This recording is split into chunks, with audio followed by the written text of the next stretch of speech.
Hello and welcome back to the MMA India Show with your host Parvin Dabas and Akhilesh Gannavarapu. Today we talk UFC 209 and after that we have some very interesting interviews with three captains from the Super Fight League. Jason Solomon of Delhi Heroes, Kantharaj Agasa from Sher-E-Punjab and Kario Isaac from Goa Pirates, which you will see after me and Akhilesh discuss UFC 209. So starting with Alistair Overeem versus Mark Hunt. Of course, there was a lot of focus on a lot of other things like we spoke about, not just about the fight. And Alistair Overeem seemed to really just brush them off, I guess. Fair enough. That's his way of, at the end of the day, he's cleared right now by USADA to fight by UFC.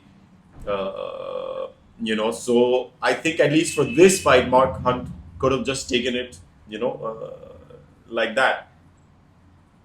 Yeah, so these guys fought before a decade ago, and although Overeem won, even at that time, it came back that he was positive for steroids, So, and after the fight, we also got to know Dana White also revealed that Overeem was in the hospital 24 hours before the fight. Yeah, and he was on an IV. Yeah. But apparently they had gone through due process because he got food poisoning and all of that. And they went through whatever process they had to get him cleared to get that. Right. So he got an exemption. He got a TUE from the commission itself. So it was one of the fights, if realistically, if that fight got scrapped from the card, UFC 209 would have fallen apart. Just because of the fact that you had Khabib and Tony Ferguson, which was also scrapped at the last moment. So, going into the fight, as we discussed, it was pretty obvious the way it would go. Hunt, as we thought, would stay on the outside and go for the big haymakers and try to land, a shot on Overeem, because Overeem's chin, as we have seen in the past, is a suspect. And Overeem, as we also expected, would try to close the distance, work in the clinches. Tag Hunt with vicious knees and those body kicks that he has with his pedigree in kickboxing. And that's exactly what happened. The first couple of rounds you had Overeem trying to just stay on the outside, maintain his range, maintain his distance, and work behind his jabs and connect with those big haymakers that the power that he has, he can easily knock anyone out. And he tried to do that with Overeem. He landed a couple of them, and Overeem again came back with his own kicks, body kicks, those knees, to Hunt's midsection, and in the end, as we saw, he connected with those two knees to the head that just dropped. So Hunt, is one of those guys that has very good chin. Is not easy to stop, but Overeem did that. Now he did get a couple of good elbows in, of course, and Alistair Overeem played, I think, a really tactical fight, of course. Kept moving around, making sure he didn't come in the way of that right hand. I think even the second round he had Mark Hunt in some trouble with those knees as well. Yeah, and his movement was exceptional. Normally you don't see Overeem doing something like that. If you take a look at his fight with, say, Travis Brown or even Bigfoot Silva, he was winning those fights. But the thing was, he was not moving. He was just standing in front of his opponents and trying to land big shots on them. And in return, just one counter strike was all it needed for both Brown and Bigfoot to knock Overeem out. So the good thing was he was moving constantly. He knew that he could not stand in front of Mark Hunt and give him that advantage, just staying in the line and getting tagged by Mark Hunt's shots. So he knew that he was constantly moving. He had very good head movement. He was evasive. He was making sure that he was not standing in front of the line. And constantly made sure that he was making Hunt move in to go for those big shots. So that was very tactical on Overeem's part. And in the end, as we've seen, he's very vicious in those clinches. And that's all it took for Overeem to get the job done. Yeah. Now, unfortunately, Do you think some of the sheen off of Mark Hunt's case gets taken away because of his loss? The same way that he would have been kind of the perception of him having a strong case would have been stronger with a win. Though it has no connection whatsoever, but that's, I think, just how human minds work. Um, I don't know, because Mark Hunt has found himself in such a predicament that has never happened before. I mean, you have had fighters that went against UFC. You even have someone like Kang Lee, for example, who was wrongly accused of taking drugs, which in turn turned out that he did not, and then he just went against UFC. He lost his last fight, if I remember properly, and then UFC let him go, and then so yeah, I mean. I mean, if Hunt would have won against Overeem, who is a former contender who recently fought Stipe, that would have been that much more effective.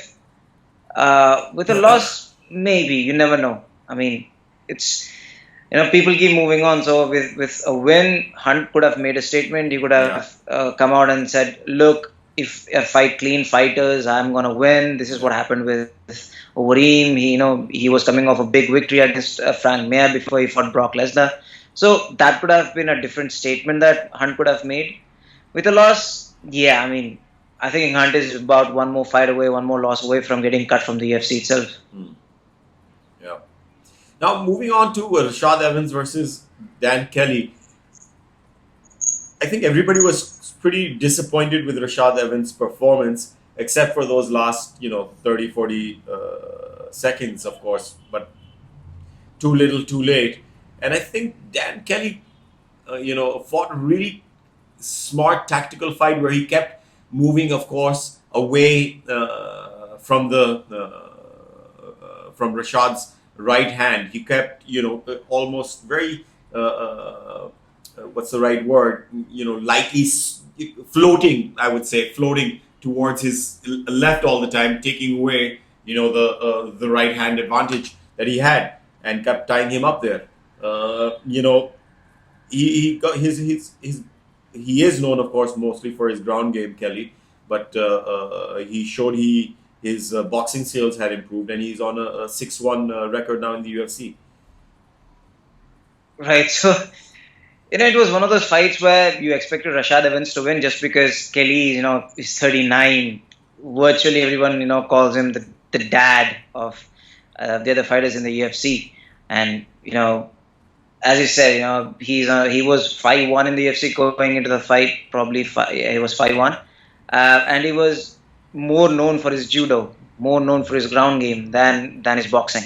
Yeah. While Rashad Evans, he was coming back after his, I think, 2 fights fell through. Last one was Tim Kennedy back in November for UFC 205. So, and he was making his middleweight debut. So it was a big occasion for Rashad Evans. With a win against Dan Kelly, he could have made a statement. He could have said, "Look, I'm not done yet. I still have a couple of fights left in me." And plus, he would have shown that at middleweight, he's almost like a renewed fighter.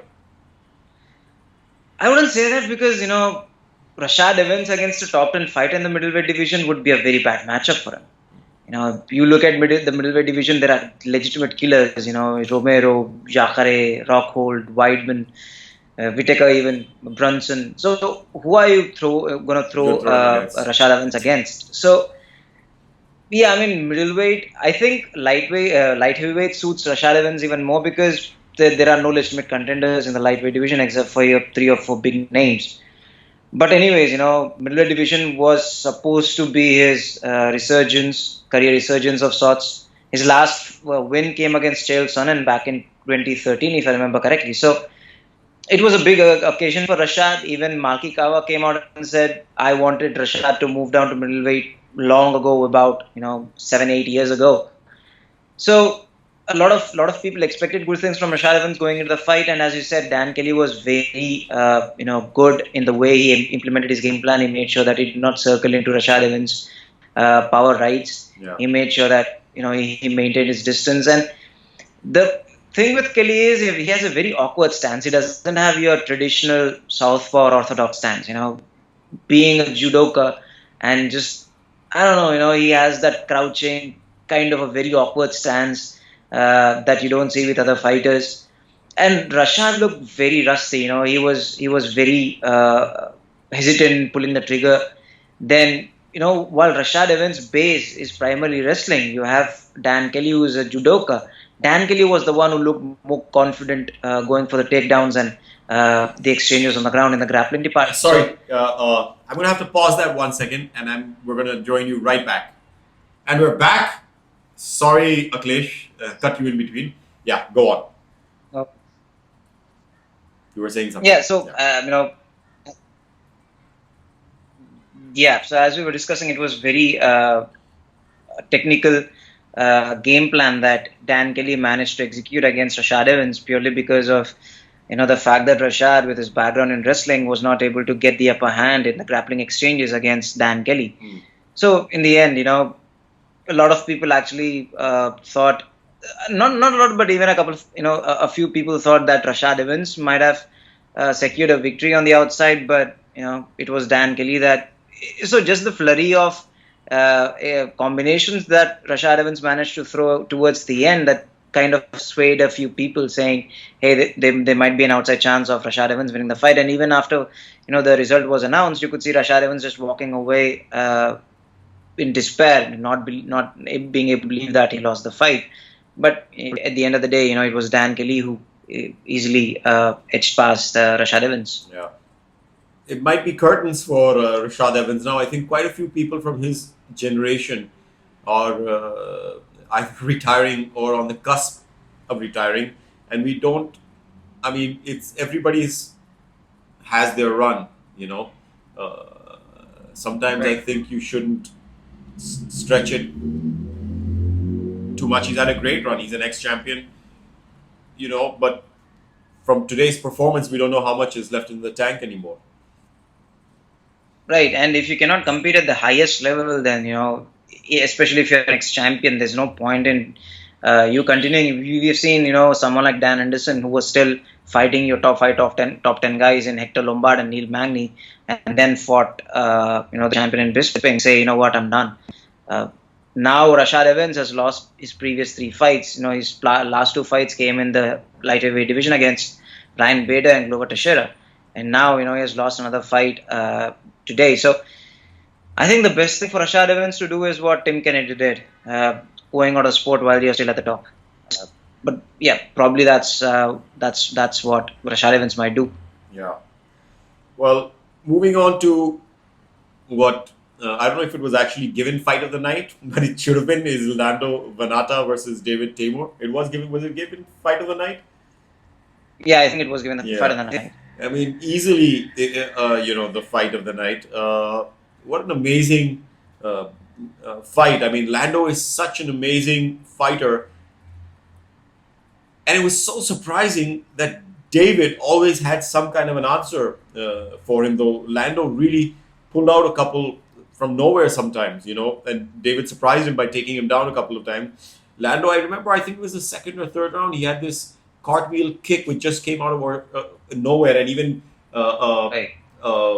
David, I think from the left, threw a high kick, and Lando caught it and immediately answered with a spinning kick, which was amazing to be able to do that, have such balance and timing to be able to do that, knowing that the other guy is a little off balance right now, and now is the time to do that. But amazing that he can pull such stuff off, which you don't really see that much at all.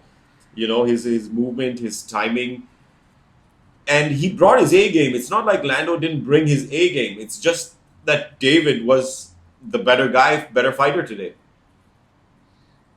Yeah, so going into the fight, we even discussed about how this fight has the potential to be the fight of the night, purely because it was a fight between 2 very fluid, very dynamic strikers.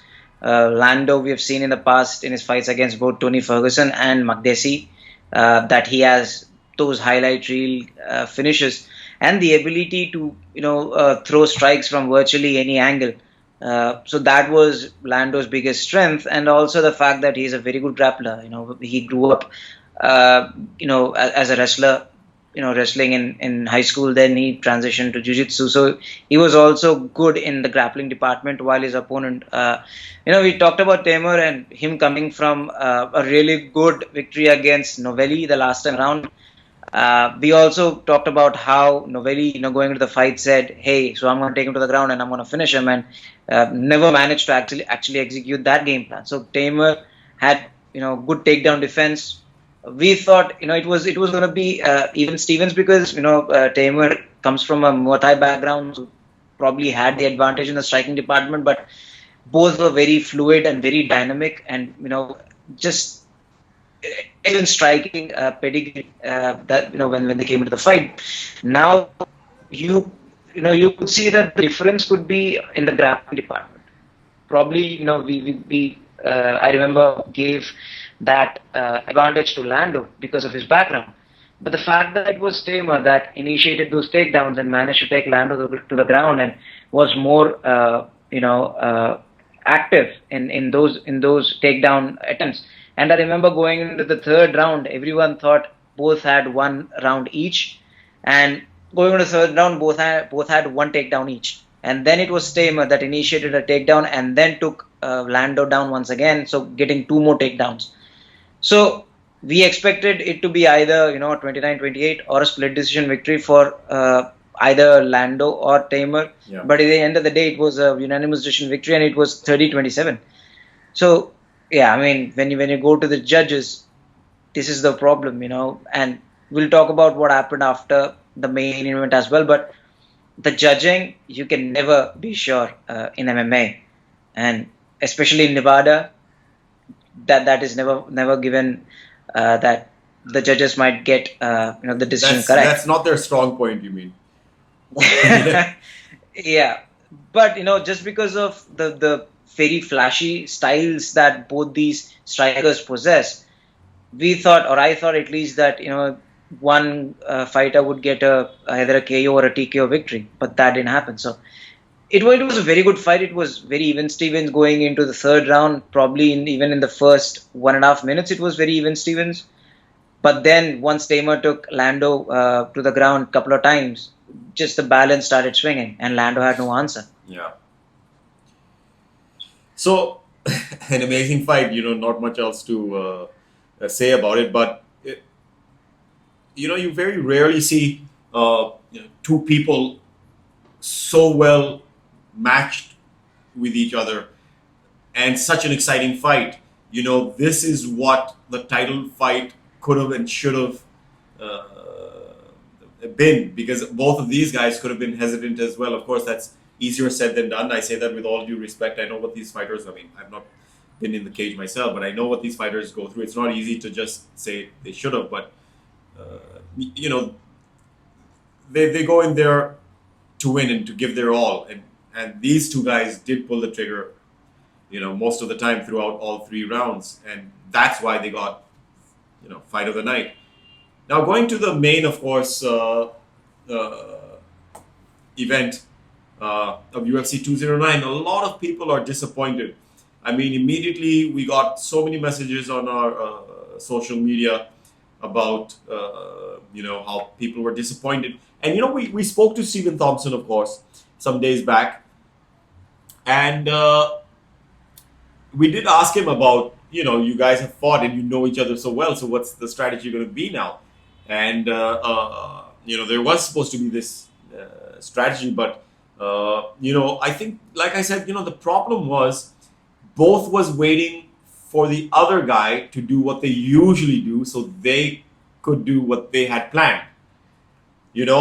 But the other guy wasn't doing it, and so they weren't doing anything to counter it. So I think it was that hesitancy, except for, of course, the last 30-40 seconds where we saw Tyrone Woodley pulling the trigger and showing what he is, of course, capable of as a champion.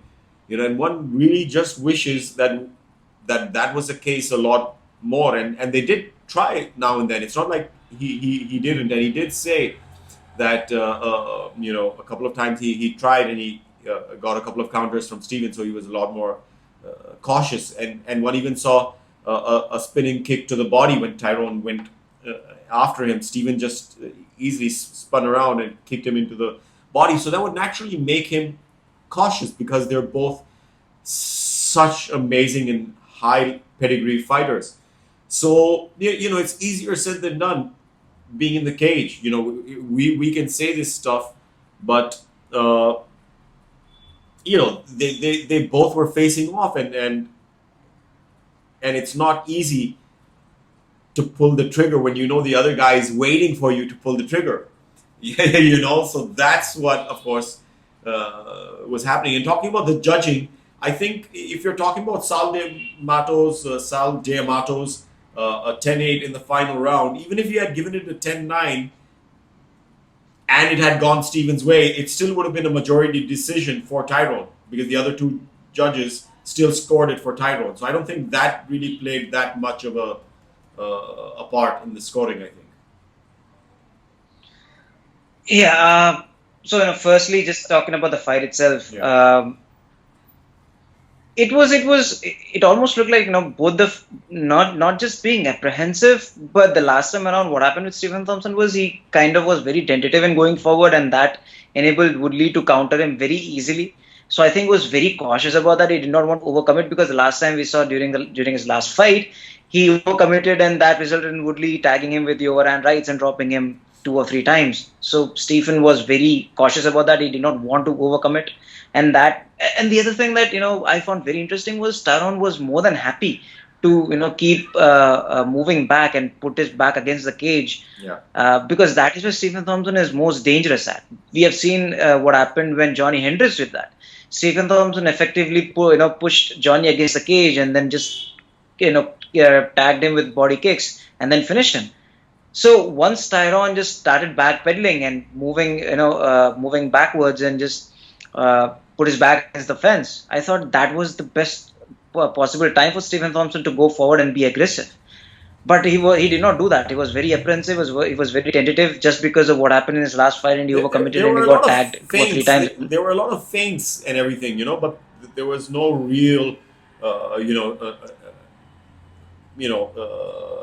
you can say attempt to really make a go for it. Yeah, as I said, was very apprehensive about overcommitting, and Tyrone Woodley gave way too much respect for Stephen Thompson's karate background. He was always cautious looking at his kicks. You could see in the first round, for example, the stance of Tyrone Woodley was completely different. He was able to go down. He was looking that opening in the first 1 or 2 rounds. Then he started being a little nimble. Then he started moving a little more freely. So I thought in the first 1 or 2 rounds, he was scouting what Stephen Thompson was going to do. He was, scouting his movements.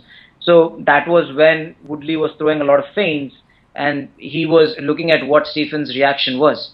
So I thought the first 2 rounds, at least I gave Woodley that benefit of the doubt. I thought Woodley was trying to scout what Stephen's reactions are going to be, so that, once he goes into the 3rd and 4th rounds, he could easily assess what Stephen is going to do and then, lay traps for Thompson. But that did not happen. In the first couple of rounds, he was very tentative. But going into the 3rd round, by the end of the 3rd round, when I saw Woodley, I saw him gassing out. I saw him breathing heavily and taking breath from his mouth. So I thought at that point it was Thompson's fight to lose. Just the fact that he did not go for the killer blows, the fact that he did not go forward and be a little more aggressive, because I thought Stephen was going to do that at least after what happened in the last fight. Neither fighter was, they were very trigger shy. They never took any chances. You can understand why from Woodley's perspective, because if it was another draw, he could have retained his title. So Woodley was more than happy to stand back, to let Stephen come to him and probably try and counter what Stephen had. But not after everything he had said in the week leading up to the fight. He has spoken time and again about knocking him out and not leaving it to the judges this time. Yeah, this is okay. So just one fight with Robbie Lawler kind of made us forget that Woodley's fights are not that exciting. Maybe that's harsh to Woodley, but a lot of people would agree with that. Because Woodley in some of his previous fights was not always the most exciting fight in the division. Just one big knockout of Robbie Lawler in the first round because Robbie had such a good chin at that point. I mean, he still does. But that one fight kind of made us forget what Woodley's fights usually are. And his fights are usually like this. He's always he kind of gets very apprehensive, tries to execute his game plans, and in doing so kind of is happy to stay back and let his opponents come forward, and then he looks to go for the big haymakers, the big overhand rights in trying to counter his opponents. So it was yeah, I mean, you could hear the crowd booing. It was not eventful. It was after the last pay-per-view, UFC 208, the WME IMG brass would have hoped for a better pay-per-view this time around, at least for a better end this time around. And neither Dana nor the WME IMG people were happy with how the main event unfolded.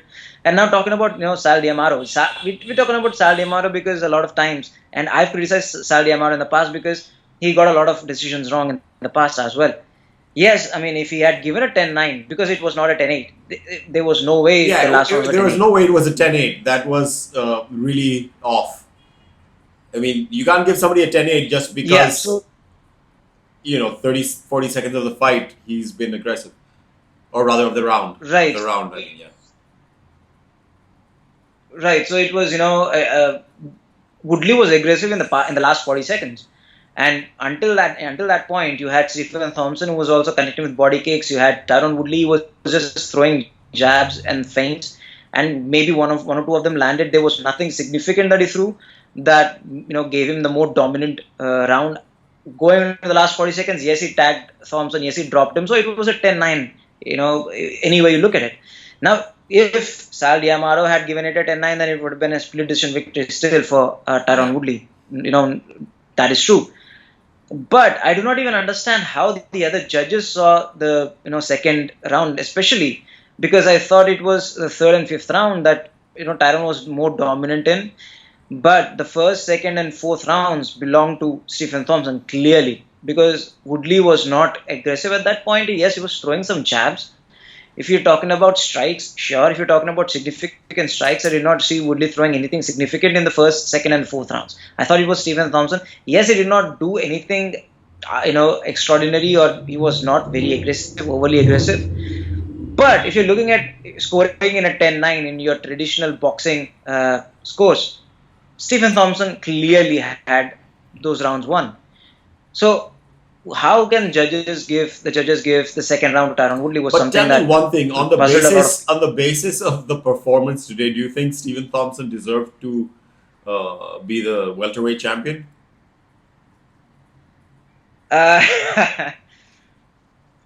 No. I thought the result would have been another there you have it. So, that's where I would want to rest my case is that I think...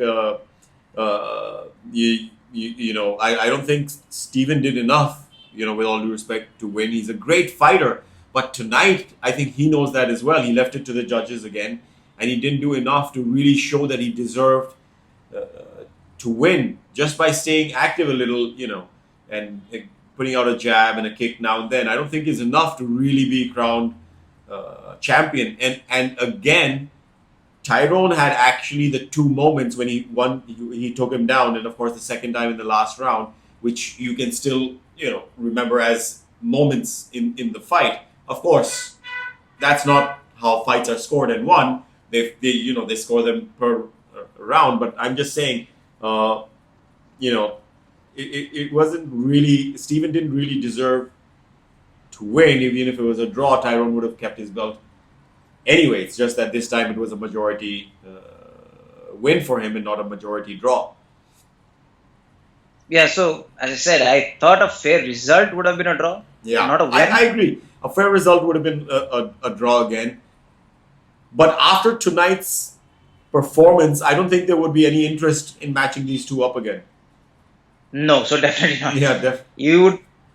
You would see Tyrone facing the winner of Masvidal and Maya next. No doubts about it. Because Maya is waiting for a title shot for nearly a year after his fight. Amazing for Masvidal. He has been waiting in the wings. He said... Yeah, I'm saying amazing for Masvidal that he's come all this way this quickly. That he's one fight away potentially one fight away from title contention. Yeah, I mean, the last fight, the way in which he finished Don Cerrone was very impressive. Yeah, of course. So he deserves to be in the number one contenders fight. Yeah, and of course, if you beat Damian Maia, then 100%, because Damian Maia right now is number one contender, and if you beat him, you deserve to fight for the title. Right, and looking at the matchup itself, I think Masvidal is a very bad matchup for Damian Maia. But again, we'll talk about it once we talk about the fight. Yeah, we'll talk about that later. So and Dana, going into the fight itself said, so one journalist asked Dana what he thought about money fights and champions asking for money fights, and Dana said, "Look, there's only one money fighter in the UFC, and that's Conor McGregor." Yeah. Yeah, and he said instead of asking for money fights, you need to make yourself a money fight. Right, and he said, if you're not Conor McGregor, shut up and fight. And that was a dig that he aimed at Tyron Woodley. And after the performance that Woodley put in this time around, he does not deserve a money fight. I mean, realistically, the next time when Woodley defends the title, who would realistically pay the pay-per-view money to see Tyron fight? So that's a big question. So, but this card it felt underwhelming just because of the main event, and of course, let's not forget also, I mean, very unfortunate, a lot of people were saying Khabib versus Tony was actually the people's main event, but that, as we all know, fell through. So, and now in hindsight, of course, it did put a dampener on the night's events.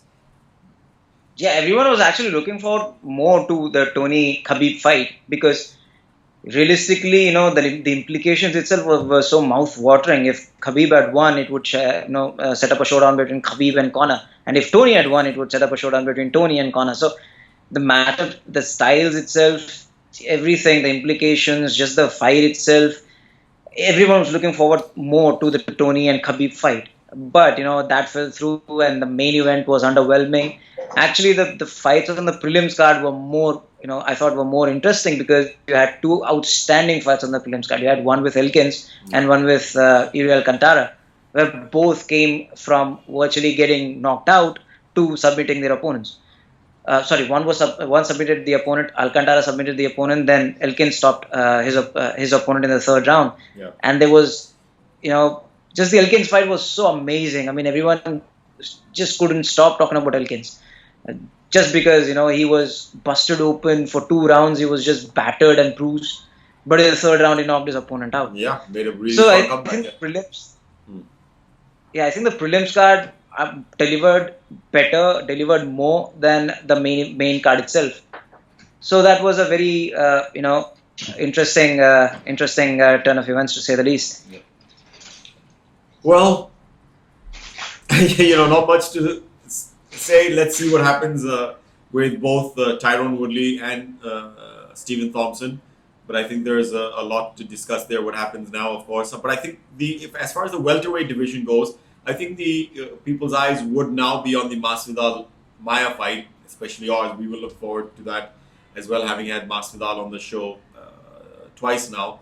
We will have our eyes on that fight, and I think that is going to be the matchup to make in the future for the welterweight division. Oh yeah, I mean, the winner would definitely face Tyron Woodley, no doubt about it now. Yeah, of course. And I don't foresee him getting any other opponent now.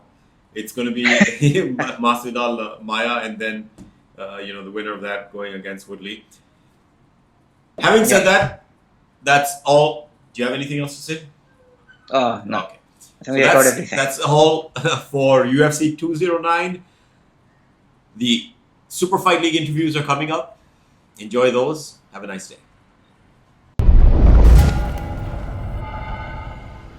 So we'd like to welcome Jason Solomon to the show. Jason was the captain of Delhi Heroes, and he had a great streak in this year's Super Fight League. Welcome to the show, Jason. Yo, what's up, guys? All good.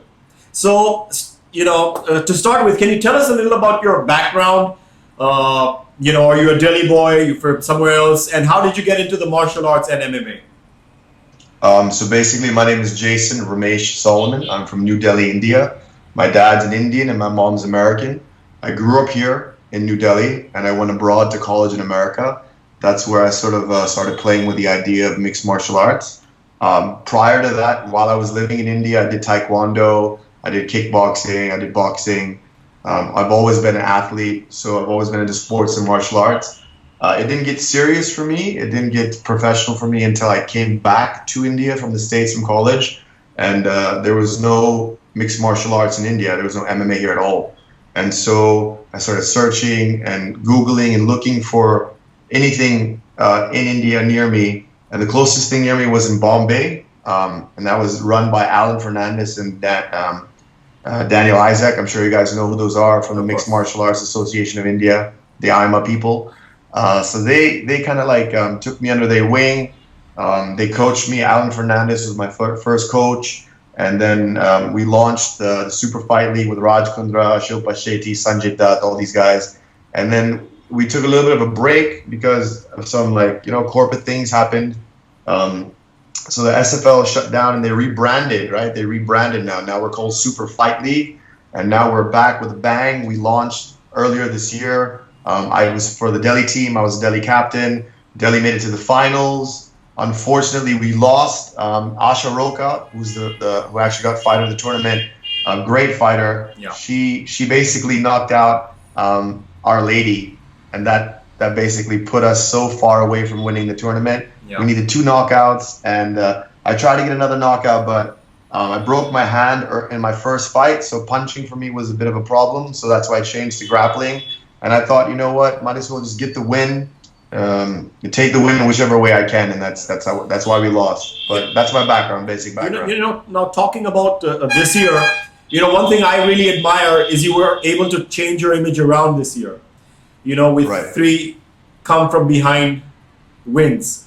Especially the first fight. In all of the fights you showed a great chin. The first fight, you showed that you could really come back from the brink. There was a couple of points there in the fight where we all thought it's going to end anytime, but you kept your wits about you. You kept trying to keep the action going and come back, and you choked him out. So great, and you did that in the second fight as well. You came back to an extent in the third fight. The third fight you weren't so much on your back foot, though the other guy did start with a flurry. He really had you against the cage.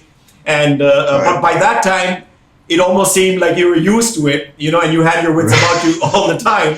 And so you came back. So, hats off to you for those 3 wins. You want to say anything about them?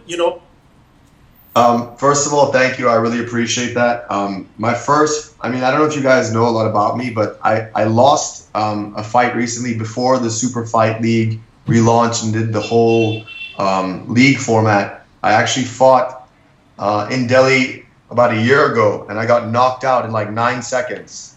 When I said you changed your image, that's what I was referring to, but I didn't want to really talk about it too much because it's in your past now, and you've like I said, you've turned things around, so there's no use, at least for us, harboring on that. No, but actually the reason I like to bring it up is because that's what actually changed my mindset, because I was so confident and so cocky about myself, winning and just killing everybody and like demolishing the competition, that I think getting knocked out kind of made me humble and made me realize that I need to kind of like calm down a little bit and focus more on just fighting and not so much of the showmanship, which kind of was like, my trademark, I guess. But now my trademark from the showman is now the comeback kid. So, it's kind of cool. It was really great because this year you showed yourself to be a serious martial artist. Right. And like you said, you were much more focused. You learned from the mistakes from the past. We all make mistakes, but the main thing is learning from them and moving forward. And you showed you did that. Thank you. I appreciate that. So, like we said, you showed a really, really strong chin in all 3 of your fights. Now, we personally, I really liked the Super Fight League and the fact that it's putting in so much money into promoting Indian MMA, which is what's needed, and it'll only continue to get better. Uh, and as we saw, it did continue to get better as the weeks evolved as well. Right. You know, in your second fight, there was a bit of a controversy, of course, where the host asked you after the fight, and you did say, you know, that it's the referee's job to stop the fight and not yours, and we fully agree with that. I don't think it's any fighter's job to stop unless the fighter stops him, you know. But my personal viewpoint is that there should be more than one referee in a fight card, because we need to increase or rather decrease the chances for human error, you know. And putting more than one referee is one of the ways to do that. If you see the last weekend, there were 3 referees on every night, and we didn't see any of the same controversies, you know, or human errors being repeated.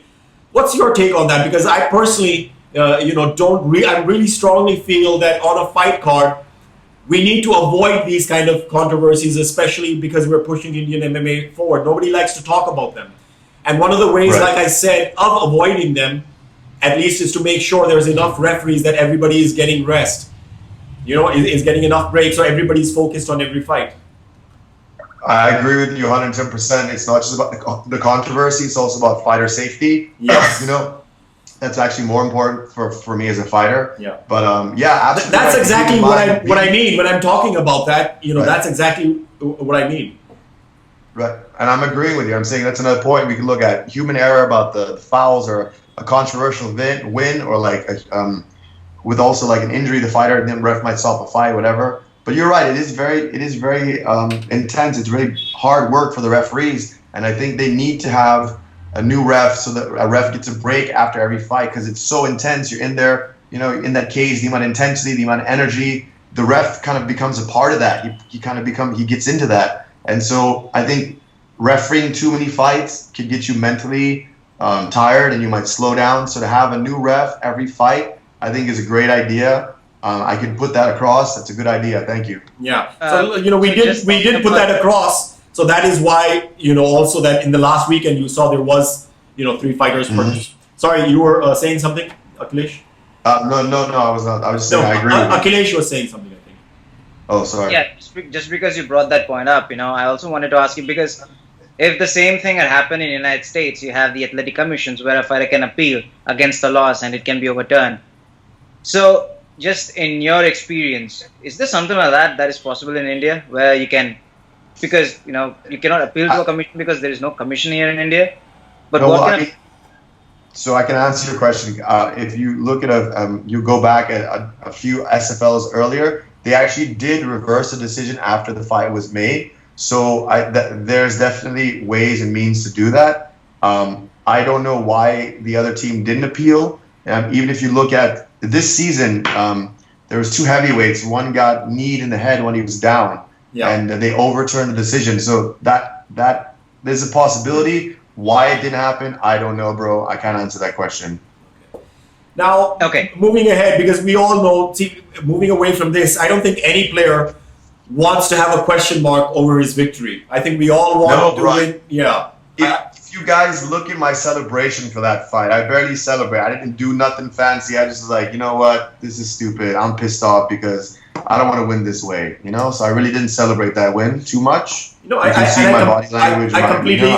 completely agree with you there. And like I said, what you said after the fight hit the nail on the head. The fighter's job is to fight. Now, moving ahead, you know, in the league, team strategy, you know, in the league, you know, team strategy becomes of utmost importance as well. It's not just you can't just look at it in a micro kind of way, in a per fight thing, but you are looking at the bigger picture as well in a way. Now, in the finals, where do you think you guys could have changed anything around in the strategy of which players you were using and which players you didn't use?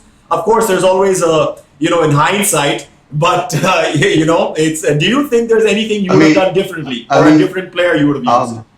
Honestly, this was the first season, so the management and the strategy in place was really not up to the captain or the team as such. It was more the super fight league management who was picking and doing the matchmaking. And so I was a little bit disappointed myself as a team captain, as a member of the team who knows something about mixed martial arts, that I wasn't allowed to match my fighters with my opposing team fighters because I had a better knowledge of my teammates and my opponents. Unfortunately, for some reason or the other, they had people, or they had the Super Fight League had their management do the matchmaking.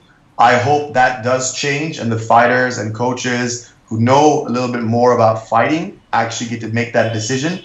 But, we're still growing. We're still learning as we go. It's the first season. I think it did really, really well. Of course. And I'm hoping for the best. And I hope as we grow, like these small little things like the referees, the matchmaking, the show shots. Some people don't like the Bollywood angle of it. But, we're still redefining this product. At the end of the day, it is a business. It is a product. We're providing our customers or our fans, people who view us, with a product that they want to see. And we're trying to package that product and present it in a way where it can be mainstream and not just considered this brutal, violent sport, Yeah, but I agree with you fully. Yeah. Ask you. Sorry. Go ahead, Akhilesh. Yeah, one thing I also wanted to ask you is because you have the traditional or the more fervent MMA fans tuning in. So do you think it's unfair for these ardent fans that have been watching the sport for past decade, whether it is the UFC or Bellator or whatever it is, to compare with the SFL Super Fight League's product?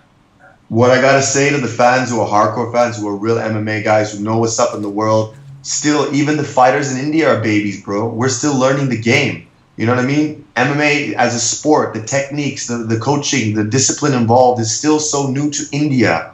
All right? And the fans just get the hardcore fans, no disrespect to you guys. At the end of the day, you guys are fans. You watch and you tune in. You see from an outside point of view. To actually live the life of a fighter, to train, to find the coaching, to find the trainers, to find the places to go, gyms would have the right equipment and we can get better, is not there right now. So what we're doing with the Super Fight League, we're trying to take the best we can. We're trying to find the best we can. We don't have too many people out there right now. One of the primary reasons why I'm doing well and the other key fighters are doing well is we've been doing it for so much longer than all the new guys coming around. Also, we were given access to better coaching, better facilities. That's why we're a little bit above ahead of the game in a way in India. But if we go abroad, we're not that pro level. We're more like an amateur or like an intermediate level. So as the pro fans go, we're trying our best to give you the best product. Yes, I agree. I completely agree. There's been some shit matchmaking. There's been some people in there that never deserve to be in there. There's some people that were supposed to be in there that didn't get in there. So these are the things that we as fighters, we're trying to explain to management. And there's a little bit of gap with management and the fighters. And the reason why in India currently right now, no one really gives two shits about the fighters is because you look where they come from. Majority of the fighters, people who are willing to get in the ring and sacrifice their body, come from lower to middle class families in India. Maybe not even middle class. I'd say lower middle class. And they're fighting because, they have the balls to get in the ring and they need that money. You come to like a richer kid in Delhi and say, yo, we'll give you 50,000, jump in a ring, risk your limbs. They're like, fuck you, 50,000, that's nothing. I spend that in 2 weeks. So that's the huge gap we're dealing with right now. I'm going a little off topic, but just to get back to your question, the core fans, I apologize. There's been some bullshit going on. I sincerely apologize. I'm with you guys. We're trying our best. I keep trying to talk to management. And like I said, it's a work in progress. We're a baby. We're growing. Learn to crawl before you walk, then learn to run, then jump. And eventually, hopefully, in like the next 5 years, I see Indian MMA actually making it. Because the Super Fight League next season, they're bringing in more coaches. And in the third season, the teams are going to be owned by themselves. Currently, the team is owned by the Super Fight League in general, so they're pulling the strings. When they become individual teams and the owners actually have to pump in the money, fly in the coaches, bring in the fighters, get all the logistics taken care of, that's when you're going to see the actual birth of real, like, high-level Indian MMA. Right. Another thing is, just because you brought in about the injuries that can be sustained during this is not wine. It's a wine bottle. We recycle. It's a water glass. Yeah. That's fine. It's the internet. It's the internet. You can drink. Sure. So as I was saying, since you brought up the injury aspect, that that usually goes in hand with the competitive nature of the sport itself. What are your thoughts on the fighters fighting 3 times a week? Yes, there are backups. If you get injured, you have a backup coming in, but 3 times in 3 weeks, that's just It's fucking stupid, bro. They should have a bigger gap. They need a minimum, I think, minimum of 2 weeks gap in between, and definitely they need to have at least two backups, not one backup. And they realize that. And at the end of the show, if you watch, they brought in fighters who were not even on the fight card from the beginning because they had so many injuries.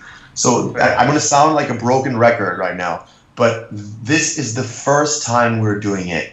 And we are learning as we go. There are going to be mistakes, absolutely, but that's part of life. You learn as you grow, and as we keep having these discussions and these questions, that's why I think what you guys are doing are amazing. You're actually challenging us and putting out there stuff that needs to be talked about to actually like put us in check or give us ideas, which is awesome. I think we need more than 1 week gap. I think we need a 2 week gap, and I think at next season they're going to take out elbows from in the prelims, so that we can avoid the cuts of injuries and whatnot. And in the semis and the finals, they'll let the elbows back in. So we're thinking about things. We're trying to move it around and cater it and make it the best it can be. No, Right. I fully agree with you. That it's a growing organization and there needs to be this back and forth. It's also important that all parties involved listen and, take the good with the bad and learn to grow with it and learn to improve with it. So, Right. Having said that, who, according to you, were the best players of the tournament? Like the discoveries or the best players? Okay, so number one, Asha Roka right off the bat. Of course, fantastic. that's a given. Everyone noticed her. She got the fight of the tournament. I think she earned it completely. Yeah. As a female and as an Indian, or Nepali, I think she's one of those two. I'm not really too sure. Really happy for her. Then obviously Agasa, Kantharaj Agasa. Yeah. He was also kind of a new guy. Technically, he was kind of a new guy. He wasn't one of the oldies, and he did really, really well. I mean, you look at him. I'm really happy for him. I think I did pretty good. I don't know. Of course. Do you know what I mean?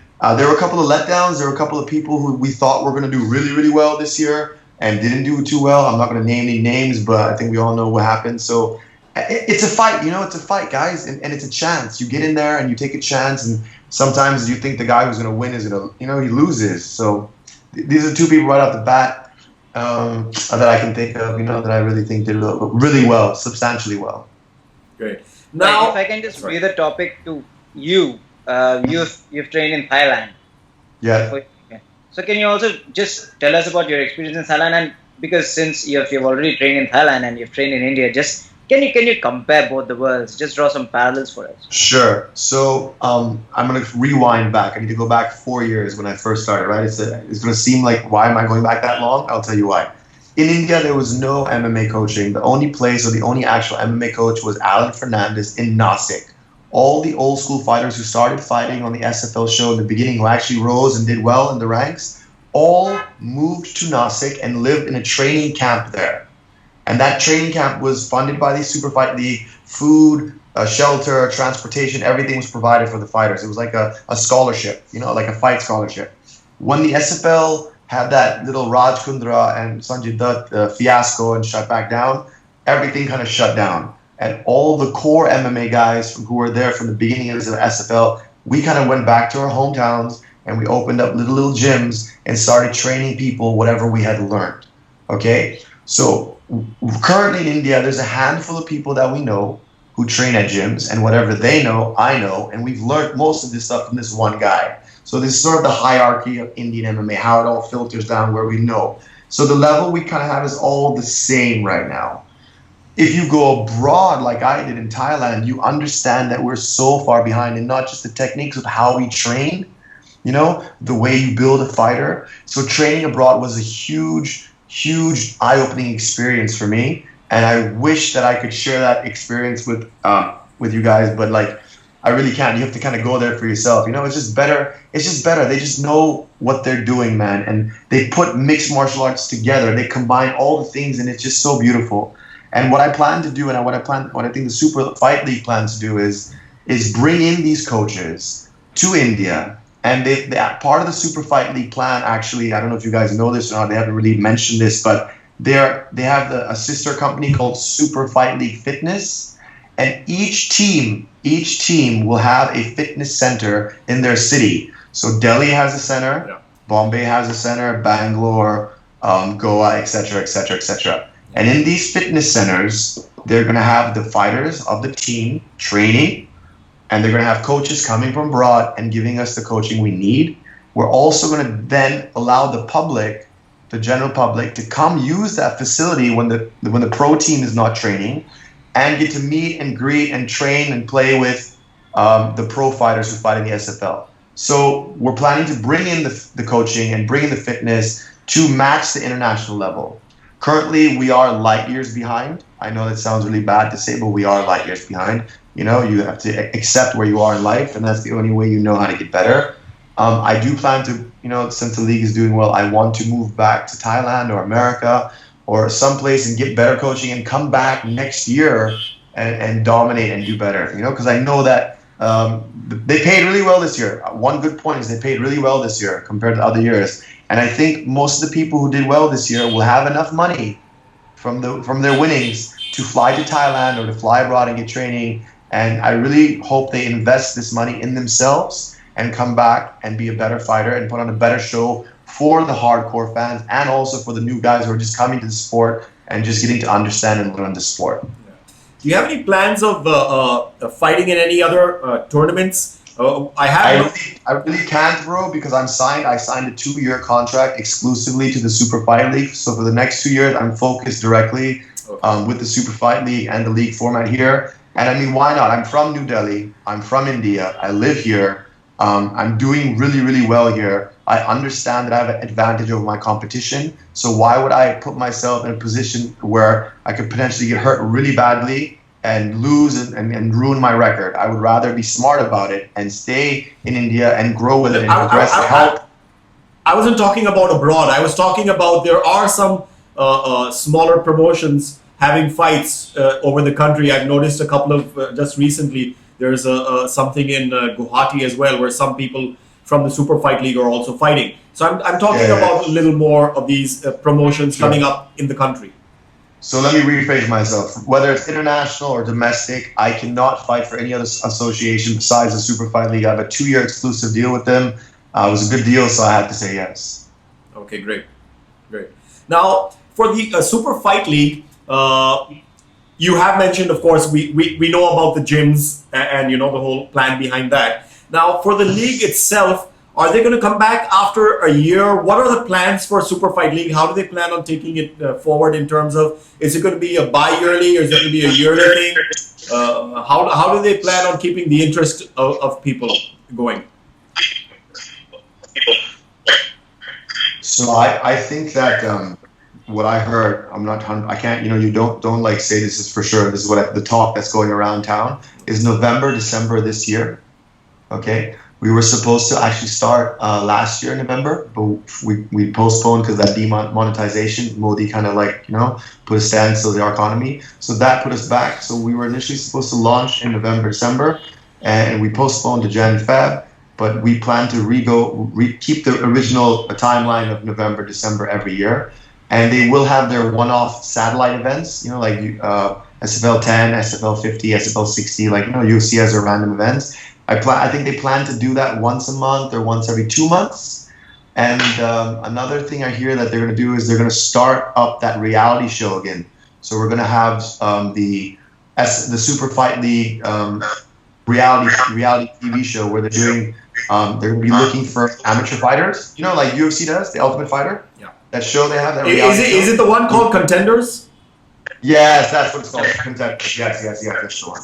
Yeah. So they're going to bring back Contenders and keep that season of Contenders going. And you're going to see the guys from Contenders who did well graduate from the Contender school into the Super Fight League, the big show. Great. Now, we have spoken, of course, a little about how to improve Indian MMA standards. You know, bringing in foreign coaches. You know, better competition. We feel. What else do you think is required to take Indian MMA to the next level? So number one is coaching, man. I mean, as a fighter, I know that for me to get better as a fighter is coaching, and number two is the facilities. Number 3, corporate backing. Like if the show does well, and I think it did do well, we'll get more sponsors on board. We'll get more corporate backing, and it's money. You need money to pretty much do anything in life. So if we get the right kind of backing and we get the right kind of response that we're looking for, and people sign up to the gyms, it's about money basically. The money, the coaches, and the facilities. And then also there has to be a desire or a group of people here in India who actually want to be MMA fighters. And if they keep paying us the way they are and they keep giving us the exposure that we're getting, they're going to motivate a lot of young kids in India to want to be mixed martial artists or pro MMA fighter. And there's no shortage of talent in India and drive in India. We're hardworking people. We're strong people. We can do anything. So with the right coaches, the right facilities, and the right money behind it, I think India is like it's the place to be for MMA. It's the fastest growing economy in the world. We're booming right now. Every other country is like in a recession, and India is still booming. So it's the place to be, bro.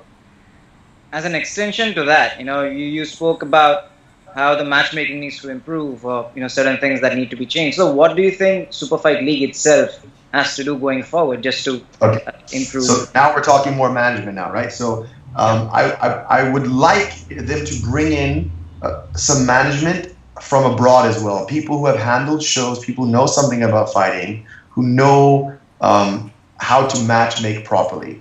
Currently, what we've done is we've hired managers from India or people working in India from other sports, and they actually have no experience on mixed martial arts, and they were learning as they went. Okay, so it's really not fair for us to criticize them because they didn't know and they tried their best to improve this situation. SFL, the Super Fight League, could employ a few key managers or key people to come in and train a new group of, let's say, Indian managers on how to matchmake and how MMA works, and explain the science and the technique behind it, and to help the management also get better. Because see, the fighters don't only need training. Management needs training too. You have to understand that they have a whole different role to take care of. And managing a fight league or managing an MMA organization is not really easy, bro, especially if you've never done it before. And if you don't have that experience, where do you learn from? You have to we'll learn on the fly. You learn as you go. So if we could bring in a few key people, a few key managers who could teach and coach the management and make the management better, I think that's another thing that we could do to improve the matchmaking and the management side of the team, of the league. But you don't think, sorry Akhilesh, I just wanted to say something here. You don't think that because it's a league format and there's a captain and there's strategy, like we were talking, personally, I feel there shouldn't be a matchmaker. The only thing the SFL should say is there should be these weight classes are going to fight in this in these two teams, and it should be up to the captains to choose who they want to fight for those fights. So you're 100% right, and they are going to start doing that on the 3rd season. For the first 2 seasons of the show, the Super Fight League is going to hold the reins, and they're going to kind of move it where they want it to go.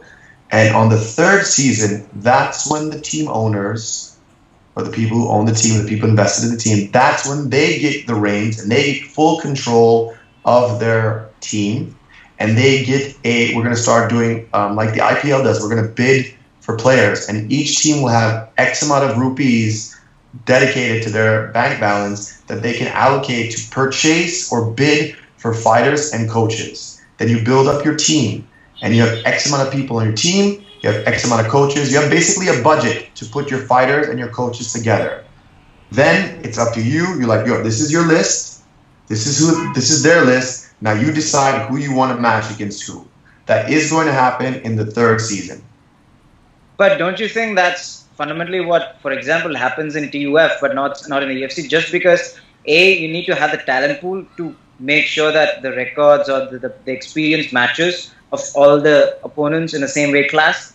Because if, for example, you have someone who has 10 fight experience and someone who's a debutant, like we have seen in the Super Fight League in the past month, but then matching up would be But that's sorry, I'm cutting you. But that's also going to depend. I think that's where the auction comes in, because the team players will be able to choose and buy who they want to pick, and that's where I think the strategy, the money, how you're putting where your resources, where in which weight class is all going to start playing a part. Rather, if you have a player who has less experience, it's because you chose him. So I don't think anybody else can blame. No, the thing is, if you have talent, then it makes sense. I think if you do not have talent, yeah, please go on. No, I'm sorry, I didn't catch your name. What was your name? I can't see you, brother. Akhilesh, right?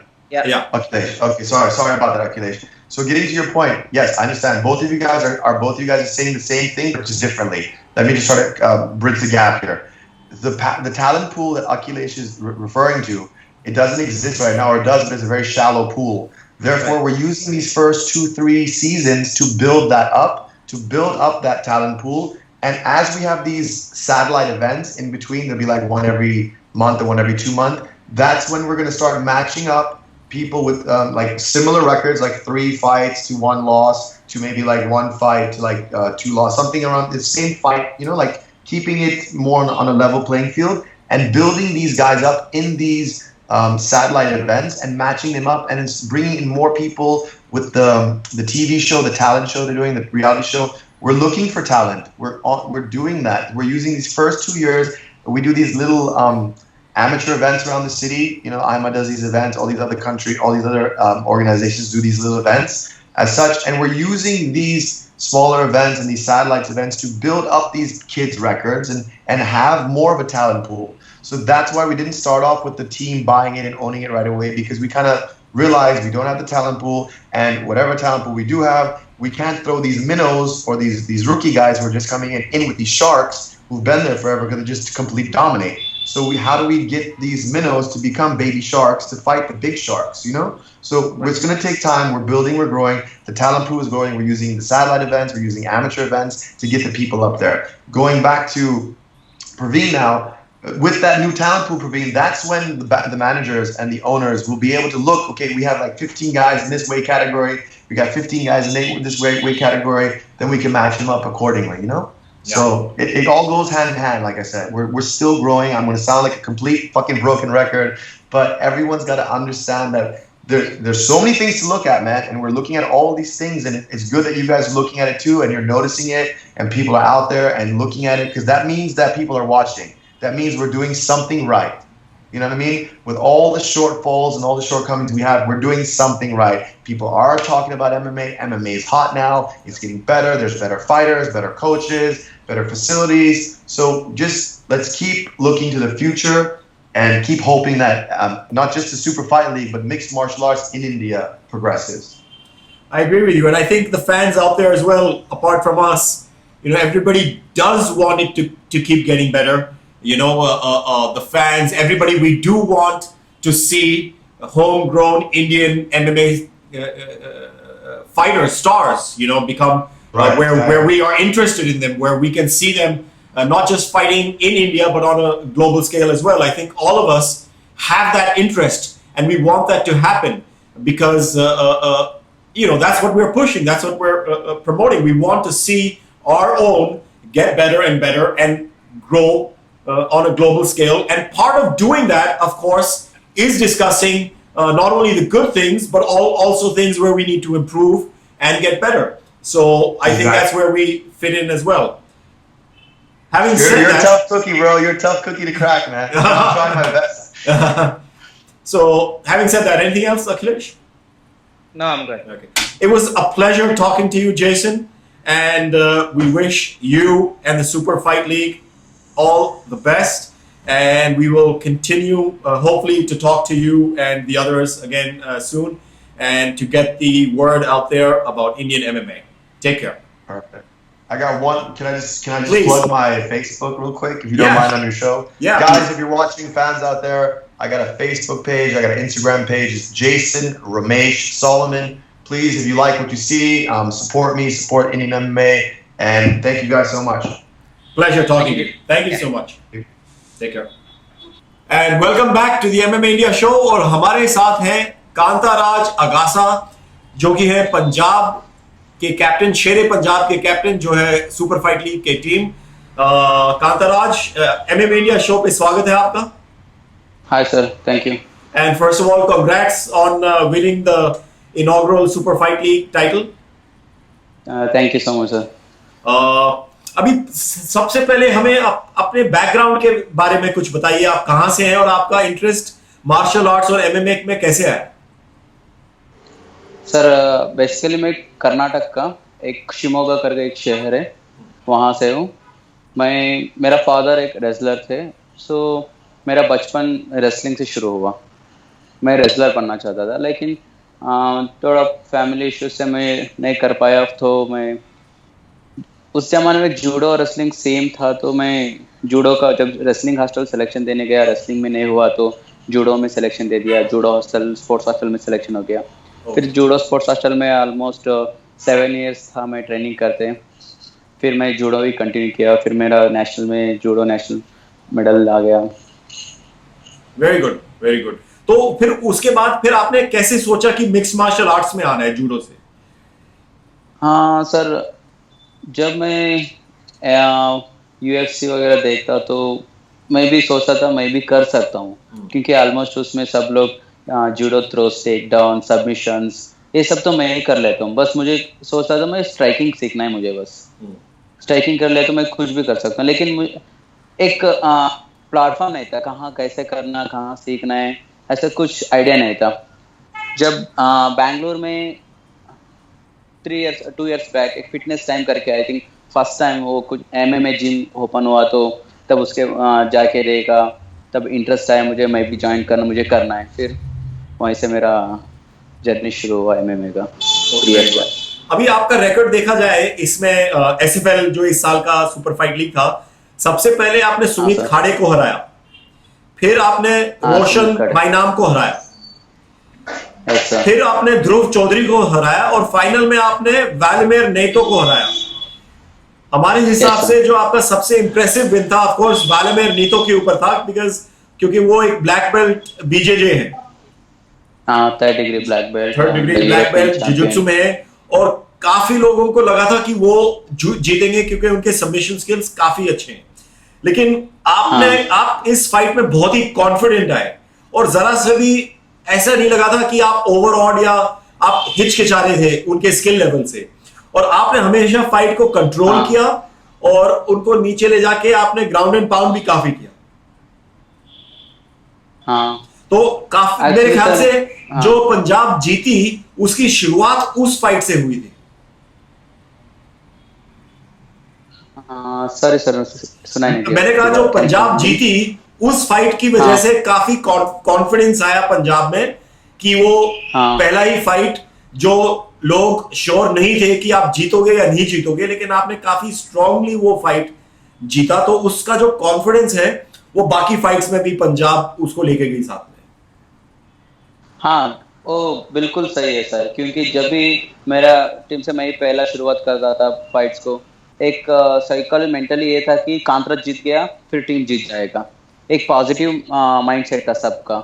और हमारे team का जो owner थे अचन कोचर, उन्होंने इतना motivate किया ना, you can do it, आप उनको जीत सकते हैं। और मेरे पे हमेशा मुझे कॉन्फिडेंट था, क्योंकि मैं खाली जूडो का नहीं हूँ, मैं रेसलर भी हूँ, क्योंकि मैं रेसलिंग के साथ जूडो भी बराबर खेलता था। लोगों को पता है बस ओनली ये जूडो का है ब्लैक बेल्ट, लेकिन थोड़े लोगों को पता नहीं था मैं रेसलर। जो रेसलिंग और जूडो दोनों पता रहता है, वो किसी लेवल के जूडो जिजुत्सु प्लेयर को कंट्रोल कर सकता है। वो एक कॉन्फिडेंट था। फिर मेरा कुछ गेम प्लान भी था, जैसे मैं गेम प्लान की तरफ से मैंने खेला, फिर मुझे काफी सक्सेस मिली उस फाइट में। तो क्या गेम प्लान था आपका, आप क्या प्लान करके आए? मैंने उनका पूरा जिजुत्सु का फाइट्स देख रहा था पिछले आगे का। वो काफी बटरफ्लाई, स्वीप और ट्रायंगल, आर्मबार, इतना जो मेन चीज उनका परफेक्ट था। उसके लास्ट 1 वीक इतना उसका वही जस्ट ड्रिल, डिफेंस करना, एस्केप करना, बस उसी का प्लानिंग कर रहा था। जितना भी हम ट्रेनिंग कर रहे थे तो ओनली फॉर, क्योंकि हमें पता था वो स्ट्राइकिंग भी नहीं करेगा। वो फोकस करेगा ग्राउंड में, टेक डाउन अपने आप ग्राउंड में जाएगा। फिर मुझे कोई टेक डाउन करने का कोई दिक्कत भी नहीं रहेगा, मुझे पता था। फिर उसी हिसाब से जब वो गार्ड पे लेते ही ना ट्रायंगल के लिए कोशिश करेगा, या आर्म बार, नहीं तो स्वीप करके, बस ये तीनों का मैंने काफ़ी नोटिस किया था उसका। फिर उसी 3 टेक्निक के लिए हमने काफ़ी और क्या मेरा टीम ट्रेनिंग पार्टनर का होगा या हमारा कोच साहब होंगे, सब इसी के फोकस किए और कॉन्फिडेंट के लेवल हमारा मेरे ऊपर बढ़ाया। आई कैन बीट हिम, ऐसा कोई बस। और एक और प्लान था कि कैसे भी करके मुझे एक राउंड निकालना है, बस उसका मूवमेंट देखना है। एक राउंड होते ही पूरा बॉडी स्वेट होता है तो प्रॉपर ग्रिप नहीं बनेगा। एक कॉन्फिडेंट रहता है कि जैसे वो कोई सबमिशन के लिए अटेम्प्ट करते तो फास्ट रिएक्ट एंटिसिपेट करके कुछ एस्केप कर सकते हैं, क्योंकि स्वेट होते ही पूरा ग्रिप स्लिपरी रहता है। तो मुझे एक प्लान था कि फर्स्ट पहला राउंड निकालना है कैसे भी करके, तब उसके बाद एक कॉन्फिडेंट लेवल बढ़ जाएगा, मैं उसके ऊपर कुछ प्रेशर डाल सकता हूँ और उसको मेंटली वीक करके फिर ग्राउंड एंड पाउंड। अब देखा होगा पहला राउंड में इतना मैं ग्राउंड एंड पाउंड नहीं किया जितना सेकंड और थर्ड राउंड में किया है। बिल्कुल। तो ये क्वेश्चन था, आपको लगता था कि फॉर एग्जांपल अभी जो सुपर फाइट लीग में हुआ, जो फाइटर्स आए अब्रॉड से, तो वो आइदर माने रेसलर्स से या जुजित्सु ही थे, तो आप फॉर एग्जांपल एडी हॉलमैन का फाइट देखिए या पैट्रिक बेंसन का या अगेंस्ट, तो ये लोग स्टैंड अप में कुछ 0 सेकेंड जैसे डायरेक्टली टेक डाउन के लिए गए, टेक डाउन लेके डायरेक्टली ग्राउंड पे गए थे। तो आपको लगता है कि ये जो ग्रैपलर्स हैं जो अब्रॉड से आए हैं, उनके माने ऑब्वियसली बहुत अच्छे जिम्स में उन्होंने ट्रेन किया है, तो आपको क्या लगता है जैसे जब ये सुपर फाइट लीग में आए थे, एक वन डायमेंशनल सिर्फ जुजित्सु लोग सर देखो मेरे तरफ से मैं यही बोल रहा हूँ, जो फाइटर्स जिस चीज में बेस्ट है वो करने जाएंगे। यदि मैं रेसलिंग या ग्रैपलिंग सबमिशन में मैं बेस्ट हूँ, मैं क्यों स्ट्राइकिंग करने जाऊँ? जो मेरा बेस्ट है मैं वो कोशिश करूंगा। जब वो मुझे वो नहीं हो पा रहा है, फिर बाद में देखते हैं, थोड़ा किक्स मारा, स्ट्राइकिंग पंचेस किए, थोड़ा डिफेंस किए, तब स्टैटिक्स चेंज करते हैं। बस जो हमारा टीम का जो पैट्रिक बेंसन मेरे टीम में थे, बस हमारा ये था कि हमारा जो बेस्ट है हम वो फर्स्ट ट्राई करेंगे, उसमें फंस गया उसको फिनिश करेंगे, नहीं तो बाकी का जो प्लान था वो हम उसका प्लान के हिसाब से चलने वाले थे। तो ठीक है, तो मेरा पूरा क्वेश्चन ये था कि आपको लगता है कि जो डिफरेंस है इंडियन के जो फाइटर्स हैं उनके ग्रैपलिंग का लेवल और जो अब्रॉड से हैं उनके ग्रैपलिंग का लेवल, तो आपको मेरा क्वेश्चन ये था कि ये अंतर जो है ये आप इस बारे में क्या बोलना है आपको? हाँ सर, काफी अंतर है, क्योंकि हमारे जो इंडियन फाइटर्स के जो जैसे ग्रैपलिंग का जो सबमिशन ज्यूस का स्किल बहुत काफी कम है। मैं बचपन से जिसो और जूडो और रेसलिंग कर रहा है, तो मुझे तो ग्रैपलिंग इतना टफ नहीं लग रहा है। बस मैं अभी भी जब भी मैं ट्रेनिंग करता हूँ तो मैं हमेशा फोकस करता हूँ जो स्ट्राइकिंग का, क्योंकि जो मेरा बचपन से मेरा दिमाग में अंदर घुस गया है ग्रैपलिंग और सबमिशन, मुझे उसका कोई दिक्कत नहीं। सेम थिंग जैसे वो लोग भी बचपन से काफी सालों से ग्रैपलिंग, सबमिशन, जिजुत्सु, रेसलिंग कर रहे थे, वो लोग हाई लेवल पे हैं। आपने अपना जैसे आपने बताया आप बेसिकली जूडो और रेसलिंग में थे, तो आपने अपना stand up game boxing improve कैसे किया यहीं पे ट्रेनिंग करके? हाँ सर, एक्चुअली मैंने एक बार जैसे 20 डेज 25 डेज के लिए थाईलैंड भी गया, वहां जाके डिफरेंट फॉरेन फाइटर्स के साथ स्पैरिंग कर रहा था।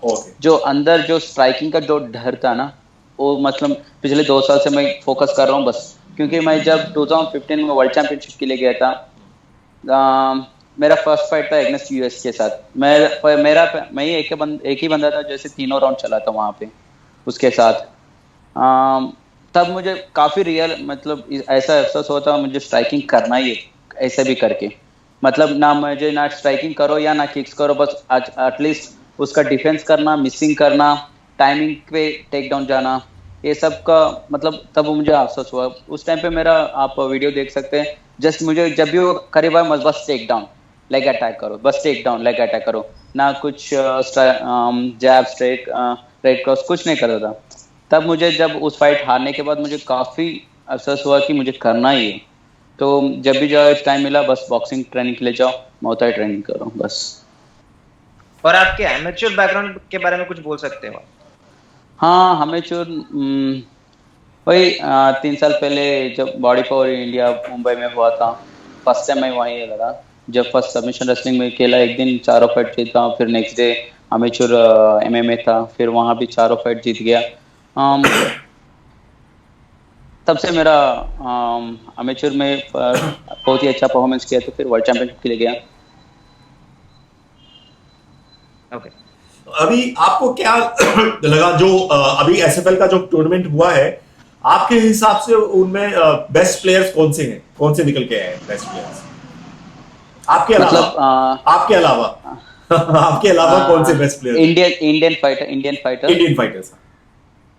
सर इंडियन फाइटर्स जैसे मैंने पहला फाइट हारा है सुमित खाड़े, इज अ वेरी टेक्निकल। वो मुझे लग रहा था उसके साथ मेरा 3 राउंड चलेगा, लेकिन मेरा बहुत ही काफी बेस्ट फाइटर निखिल और निखिल जो है हमारी टीम से, लेकिन अनफॉर्चुनेटली वो जीत नहीं पाया। और Dhruv Chaudhary is also very good. और मेरे ख्याल से आशा भी आपकी ही टीम की थी ना? हाँ, आशा फीमेल फाइटर, हाँ उसको तो काफी अप्रिशिएट करना ही पड़ेगा, क्योंकि उनका confident level, energy level best है। वो एक दिन वर्ल्ड का बेस्ट फाइटर भी बन सकती है। सब लोग बोलते हैं तो मैं भी बोलूंगा। बिल्कुल। नहीं, आप इसलिए मत बोलिए क्योंकि बाकी लोग बोल रहे लेकिन ये जरूर है, बाकी लोग बोले या ना बोले, उनमें जरूर हमको भी लगता है कि वो कॉन्फिडेंस और एबिलिटी है कि उनको ठीक ट्रेनिंग और गाइडेंस मिलती रहे, then she can definitely go far. अभी मैं आपसे ये पूछना चाहूंगा कि आप अभी और भी टूर्नामेंट्स में लड़ सकते हैं, आप दूसरे टूर्नामेंट्स में एमएमए फाइट कर सकते हैं, या आपका एक्सक्लूसिव कॉन्ट्रैक्ट है एसएफएल के साथ? ना, वो लोग परमिशन दे देंगे, मतलब कुछ कॉन्ट्रैक्ट में ऐसा है कि काफी बाकी दूसरा लीग भी खेल सकते हैं, ऐसा कुछ नहीं, रिस्ट्रिक्टेड नहीं है। तो ऐसा उनको इन्फॉर्म करना पड़ता। तो ऐसा कुछ प्लान है आपका ऑलरेडी? क्योंकि मैंने अभी नोटिस किया था इस वीकेंड को भी एक मेरे ख्याल से गुवाहाटी में प्रमोशन है जिसमें 2-3 फाइटर यहाँ से एसएफएल से भी गए हुए। तो आपका कुछ ऑलरेडी ऐसा है प्लान? मेरा भी नाम था, लेकिन क्योंकि देखो जब मेरा फाइट खत्म होता ही लास्ट वीकेंड में जूडो सीनियर नेशनल था, फिर वहां चले गया। मेरा एक ही दिन में मैं सेमीफाइनल में लॉस हुआ, क्योंकि फर्स्ट 3 फाइट्स तो मेरा बेस्ट फाइटर थे नेशनल के, उनको सबको मैंने हराया। फिर 4th फाइट सेमीफाइनल था, ऑलमोस्ट 5 मिनट्स का, फिर बॉडी ऑलमोस्ट थक गया था, मेरा रिकवर नहीं मिला। फिर थोड़ा मेजर, इतना भी माइनर इंजरी था मेरा फिजिक में, तो मैंने पुल आउट कर लिया। मेरा शायद मैं विकास दया से लड़ने वाला था गुवाहाटी में, लेकिन मैंने अभी पुल आउट कर लिया, क्योंकि मैं 100% फिट नहीं है, तो मैं 100% परफॉर्म नहीं कर पाता हूँ। अभी जब जैसे आप नेशनल्स में जाते हैं तो बाकी प्लेयर्स पहचानते हैं आपको? क्योंकि अभी तो एसएफएल सोनी पे आता है और हर जगह देखा जाता है, तो सब लोग पहचानते हैं, सब लोग, मतलब एक कर्नाटक से एक शेर है, सबको पता है। तो कैसे लगता है अभी, कैसे लगता है? ऑफ कोर्स अच्छा ही लगता होगा कि वो जो जिस चीज के लिए आपने इतने सालों मेहनत की है, अभी वो लोग पहचान रहे हैं और अप्रिशिएट कर रहे हैं। हाँ, सब लोग आके मिलते हैं, सब लोग मतलब अच्छी तरह से बात करते हैं, अप्रिशिएट करते हैं। चलो यार, तू जूडो में एक ही चीज, मैंने एमएमए भी कर रहा है, अच्छा नाम कर रहे, अच्छा परफॉर्मेंस भी कर रहे, कंग्रेट्स, ऑल द बेस्ट, आगे भी अच्छे करना बोलते हैं, इट्स फील गुड। और दूसरी चीज है, आप जब एसएफएल का फाइट हो गया, अगले दिन आप जूडो नेशनल्स में गए थे, तो मैंने वो कैसा हुआ? क्योंकि पिछली रात आपने फाइट किया था और अगले दिन आप जूडो नेशनल्स में कम्पीट कर रहे हो, तो बॉडी के लिए तो रेस्ट देना पड़ेगा, तो उसका क्या मैंने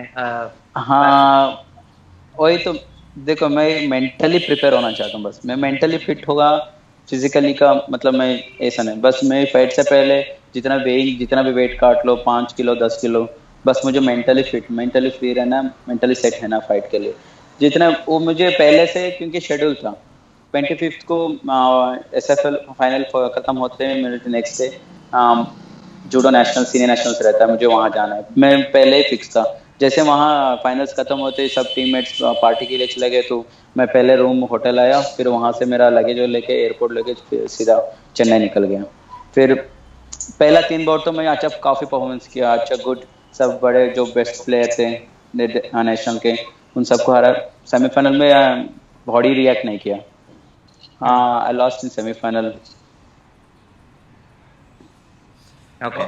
मेरे ख्याल से आपने काफी मेहनत कर ली थी 2 दिन के अंदर, so but full marks for you to actually कि आपने एक्चुअली जाके ये अटेम्प्ट किया, तो उसके लिए मेरे ख्याल से आपको फुल मार्क देने चाहिए। Thank you. तो एक चीज बताइए, अभी एसएफएल में सुपर फाइट लीग में आपको क्या लगता है कि एक तो अच्छी चीजें क्या क्या, क्योंकि ये पहली बार है कि एक लीग फॉर्मेट के हिसाब से लड़ा जा रहा है, और लीग फॉर्मेट में फाइटर्स सर अभी सुनाई दे रहा है?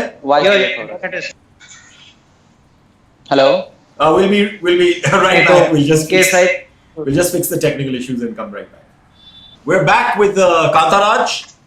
अभी मैं क्या पूछ रहा था कि जो सुपर फाइट लीग है, ये पहली बार है कि एक लीग फॉर्मेट शुरू हुआ है। एमएमए में एक लीग फॉर्मेट जो है वो पहली बार आया है।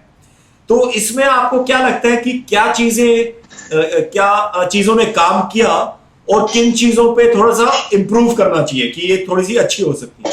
तो सबसे पहले आपको क्या लगता है कि ये लीग फॉर्मेट में अच्छी चीज क्या है? सर ये जो अच्छी चीज है, फाइटर्स को काफी चांसेस मिल रहे हैं कि अपना टैलेंट दिखाने के लिए, लेकिन एज ए मतलब पर्सनली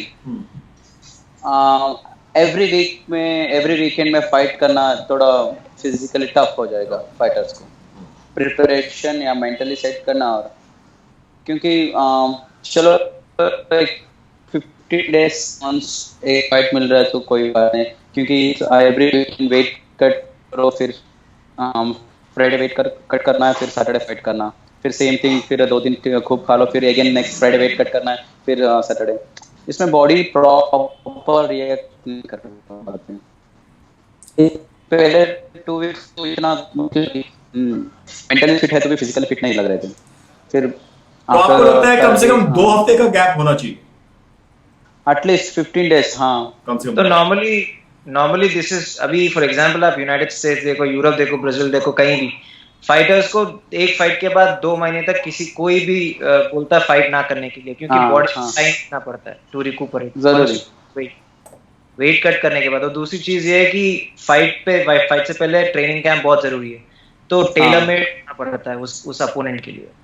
लेकिन पहली बार लीग फॉर्मेट है तो वो प्रॉब्लम, अभी दूसरी बार जब होगा ये सब चीजें वो माइंड में रख के पूरा प्लान आउट करेंगे।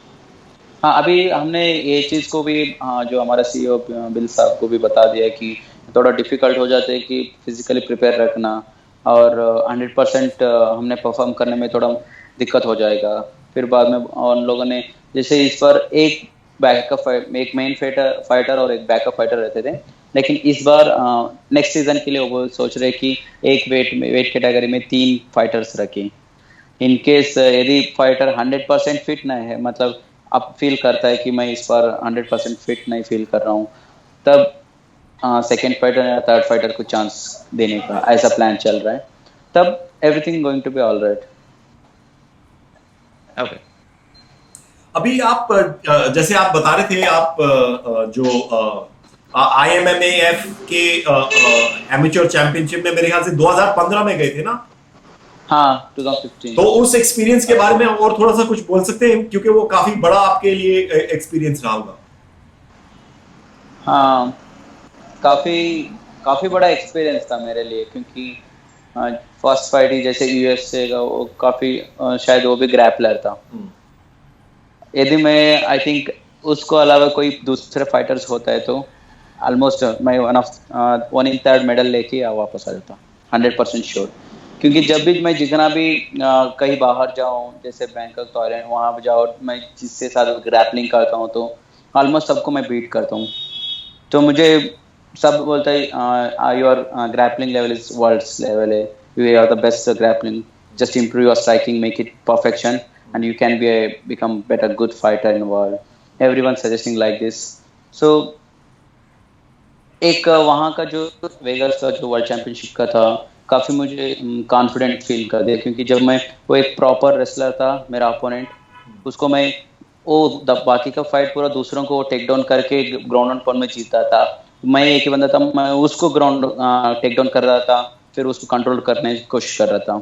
मतलब वो जो बंदा था यूएफसी जिम में ट्रेन करने वाला। ये सब देख के मुझे मेरा अंदर कॉन्फिडेंट लेवल बढ़ता जा गया। I can make it, I can do it, I can do better. Great. अभी आपको क्या लगता है, जैसे इंडियन एमएमए जो है, हाँ, वो धीरे धीरे यू कैन से डेवलप हो रहा है, तो आपको क्या लगता है कि हमको क्या स्टेप्स लेने चाहिए कि इंडियन एमएमए एक ग्लोबल लेवल तक पहुंचे? सर आई थिंक जो मेन इंफ्रास्ट्रक्चर है ना एमएमए का, उसको बढ़ाना चाहिए। देखो जो भी अभी मैं बैंगलोर सिटी में रहता हूँ, अभी मैं एक इस जगह में नहीं मिल रहा है। मैं कहीं सुबह 6 बजे एक बॉक्सिंग क्लास के लिए कहीं एक जगह जाता हूँ, फिर 10 बजे कहीं दूसरा जगह जाना रेसलिंग करने, फिर शाम को फिर 10 बजे के 11 बजे काम के लिए जाओ, 5 बजे काम करो शाम तक, फिर उसके बाद जूडो ट्रेनिंग के लिए जाओ, फिर उसके बाद दोबारा जिम जाओ, वहाँ जाके होता है ट्रेनिंग करो। मतलब एक चीज़ एक जगह पे नहीं है। जो हम कुछ भी चीज़ करना है तो अलग अलग जगह पे जाना है। मतलब एक फाइनेंशियल का प्रॉब्लम भी फेस करना पड़ता है। ये सब चीज़ देखा तो थोड़ा, ये सब चीज़ एक एक बेस्ट फाइटर को कुछ अच्छे तरह से एक बढ़िया कंपनी से एक स्पॉन्सर मिले। इंडिया में बेस्ट फाइटर है, टैलेंट है, उनको बस मेन थिंग फाइनेंशियल सपोर्ट नहीं मिल रहा है, और कोचिंग का proper trainer, proper MMA coach इनका ना जो मिल गया तो जो लेवल यूएफसी के लेवल के इंडिया में भी है वो करके दिखाएंगे। Very good. Akhilesh, you need to ask anything? Akhilesh? No, I'm good. Okay. तो कांताराज, हम आपको थैंक यू बोलना चाहेंगे कि आप हमारे शो पे आए, और हम आपको बेस्ट विशेस और गुड लक भी बोलना चाहेंगे अपने मार्शल आर्ट्स और एमएमए करियर में। आप already of course super fight league winner हैं और पंजाब के कैप्टन हैं। हम आशा करते हैं आप दोबारा स्ट्रॉन्ग कंपटीशन सबको अगले साल भी देंगे, एंड जो भी आप टूर्नामेंट्स में फाइट करें, हम चाहते हैं कि इंडियन फाइटर्स ऑफ कोर्स हमेशा आगे बढ़ते रहें और एक ग्लोबल स्टेज पे आए। So all the best from the MMA India show. Okay sir, और मेरे तरफ से एक ही, जो इंडिया में कोई एक स्पोर्ट्स को सपोर्ट ना करे। देखो अभी जो एमएमए अभी काफी सब तरफ फेमस होते जा रहे हैं, इसमें इंडिया में जो मेन टैलेंट है उनको देख के उनको जो लोग बाकी स्पोर्ट्स को जैसे स्पॉन्सर करते जाए बिना मतलब के, देखो जो इंडिया का नाम बन सकता है वो वर्ल्ड वाइड में, वो ऐसे एक टैलेंट को जैसे एक सपोर्ट दो, एक स्पॉन्सर करो। कुछ सपोर्ट मिलने से पक्का इंडिया में भी इंडिया वाले जो फाइटर्स है वर्ल्ड वाइड जाके बेस्ट परफॉर्मेंस करेंगे, इंडिया का नाम रोशन करेंगे। बिल्कुल, हम बिल्कुल आपके साथ एग्री करते हैं, और इसलिए आपसे और इंडियन फाइटर से बात करते हैं। आपकी आवाज और आपके बारे में चाहते हैं कि सबको पता चले, और बहुत जल्द हम आशा करते हैं आपको जरूर स्पॉन्सर मिलेगा एक अच्छा। Thank you sir, thank you so much. Thank you so much Kantaraj, thank you, all the best. Thank you, okay, thank you sir. And welcome, we are with Kario Isaac Captain, who was the captain of the Goa Pirates, who came fourth in the Super Fight League, the just concluded Super Fight League, and he had he really redeemed himself very well in it. And Kario is also the winner of the first SFL Contenders reality show. Am I correct? Yeah, that was way back in 2012. Correct. Thank you for having me here. Pleasure. It's great to have you. Now tell us a little, you're from Manipur, of course. Are you in Manipur right now? No, I am in Delhi. Okay. I have a contract to work with. Yeah, I'm here in Delhi for a while. Okay. So tell us a little about your background and how you became interested in martial arts and MMA.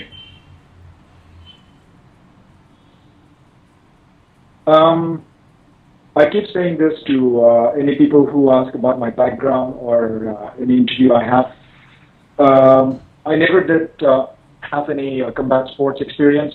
I did a little bit of karate, like when I was a kid. Every Saturday you go and do a little thing here and there for a couple of months.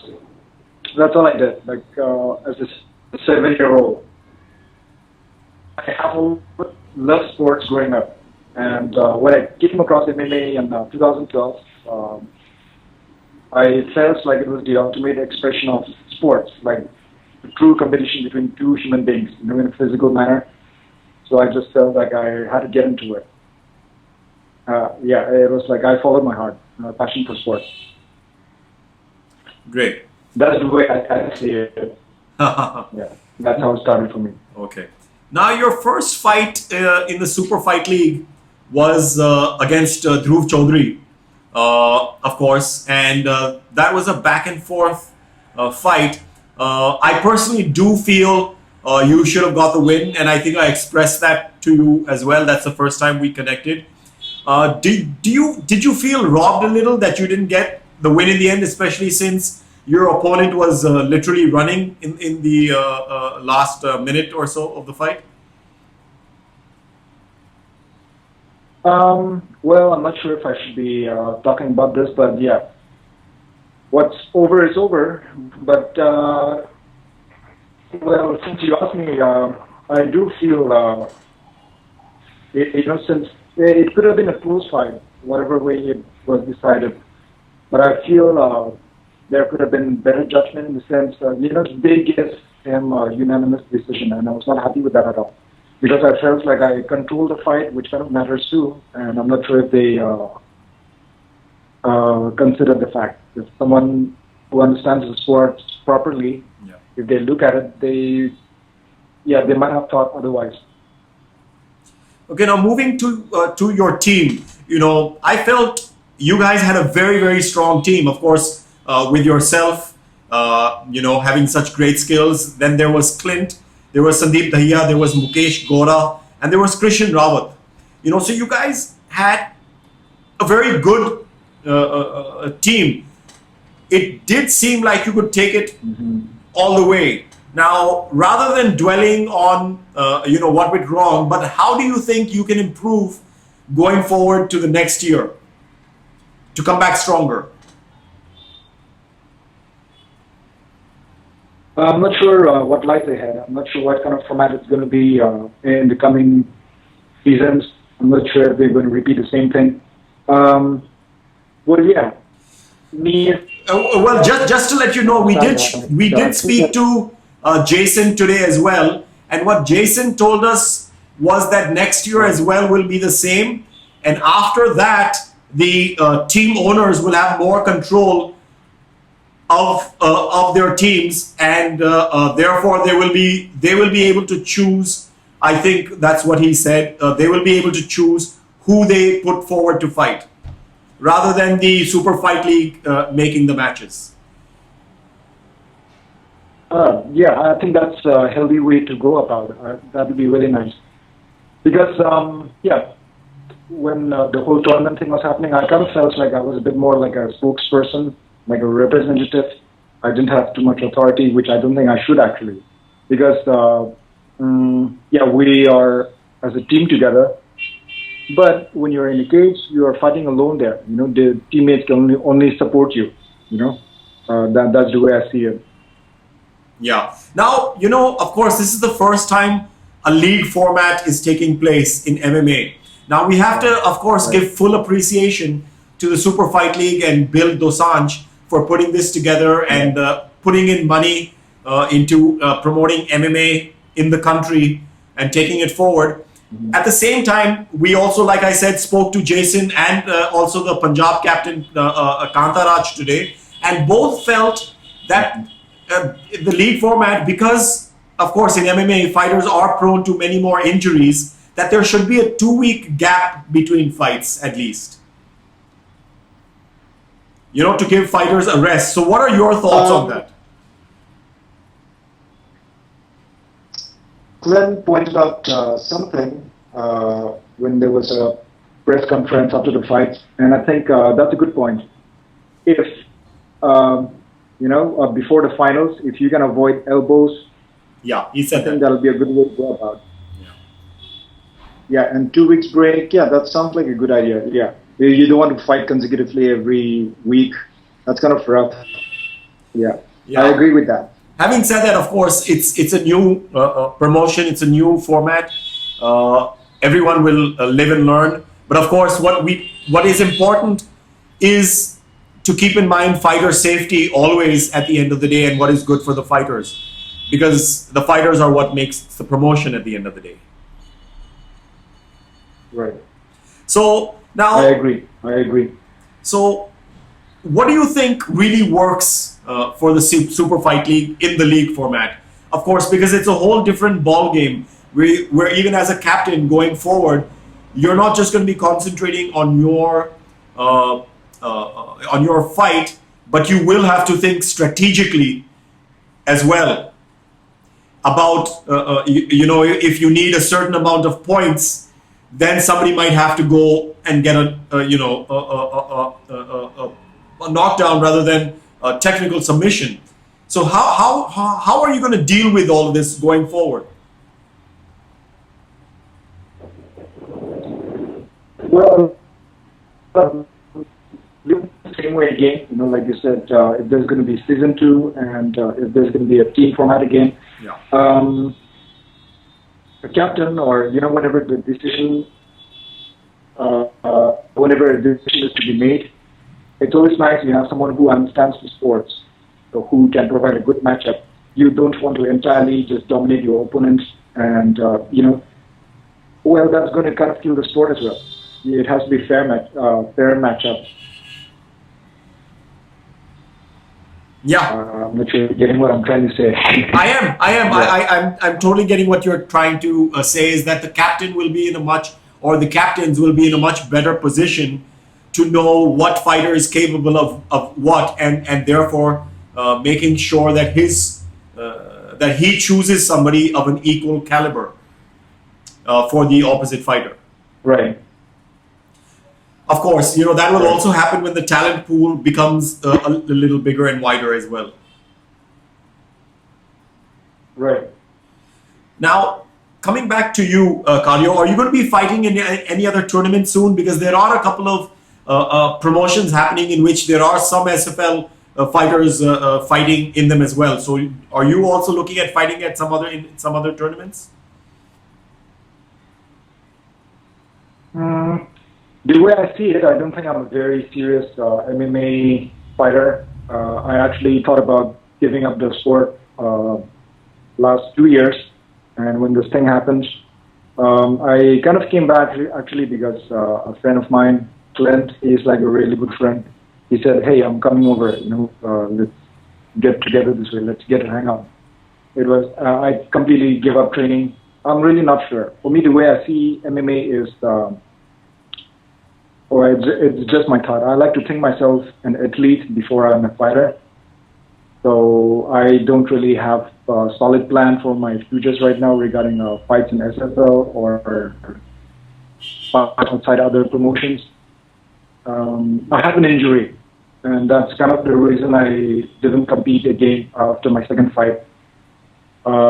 It was an injury before my first fight itself, something I got from training. I kind of pushed myself through both the fights. But yeah, I'm not disbanding the thought of me competing again, but I want to take a break, a couple of weeks maybe, and see how it goes. Okay, so you're going to rethink your future. That's what I'm understanding from what you're saying. You're going to rethink your future in MMA right now. I'm sorry, Allah. I'm saying what I'm understanding from what you're saying is that you're rethinking your future in MMA right now. Right. It's always been like that. When I started off in 2012, it's just a sport for me. It's just a sport. I don't like to think myself as a fighter. There are people who are really into fighting. I'm not that kind of a person. I'm just being honest. I'm not rethinking, but then I take it as it comes. If it is good, I do it. If it is not, I'm not too serious about doing it again as well. It's always been like that with me. Okay. So are you working? Sorry, you were saying something else? Yeah, there are people who say, okay, I'm an MMA fighter, I fight for a living. It's kind of different. The angle I come from, it's a little different. Yeah, that's it. Okay, so are you working anywhere else right now? I have an engagement to teach, so I'm teaching about 30 people right now for a month. Okay, teaching them MMA. Yep, got to earn some money. Of course. So that's what I'm doing. Yeah. Okay. Great. That's what I'm doing for a while. Okay, great. Now, tell me, other fighters have spoken about this as well, of course, in Indian MMA, since it's still developing and coming up. The financial angle, of course, is always important, because fighters have to eat, they have to train, they have to take up various jobs. Kantharaj, of course, also spoke about the lack of MMA gyms, so he has to train in various places. What, according to you, because you are somebody who is you've been in the Indian MMA scene for some time now, and you are regarded as a very, very skilled fighter. What, according to you, is the way forward for Indian MMA? What do we need to work on as a community to take Indian MMA forward? To answer that, I have to go back to what it is sport entertainment, but sometimes it is because of the athletes that the sport is there. The athletes have to be taken care of. You have to do some sort of a drive. That's I think the only thing I can think of. It's not an easy life living a fighter's life. I have experienced it. I was there in the US for a year, and your source of income, you have to either train or look for a source. You have to train as well as look for a way to sustain yourself. If there's a way that can be taken care of, then you can have better fighters. You can expect more entertainment in the sport. All I'm trying to say is, they at least have to be taken care of in one way or the other. We fully agree with you. The fighters do have to be taken care of course, better, not just their safety, their financials. But do you think that's going to take time coming into the sport? Because people still look at cricket as the cash cow. The sponsors look at it that's where all the money is, and MMA is still an upcoming sport.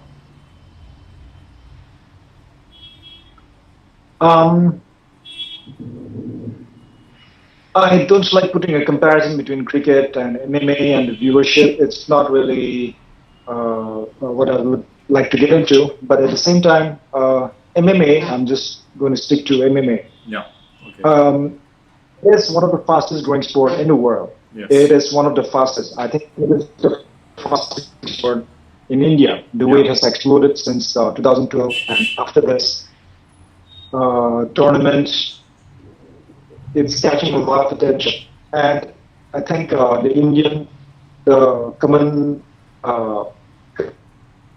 view on sports is also changing. Lifestyle. You have to. I don't know. I feel it's a healthy change. I think it's a healthy change. That's as far as I can say. I fully agree with you. The Indian viewers are getting on to, of course, MMA is a huge growing sport. It's the fastest growing sport in the world.